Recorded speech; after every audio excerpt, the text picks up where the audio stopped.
देखा के प्यार वाला सपना कि हम बताइयो दुख भेले कतना। हरे कुछ दिन देखा के प्यार वाला सपना कि हम बताइयो दुख भेले कतना। ओकरे चलती बाबू के पैकेट से पैसा वो चोर लिया रे मोरा अखिया नींदो नहीं।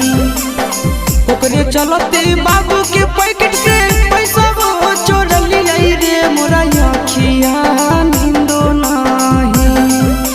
सेहो रे छौड़ी के दोसर ले ले जाई रे मोरा अखिया नींदो नहीं। सेहो रे छौड़ी के दोसर ले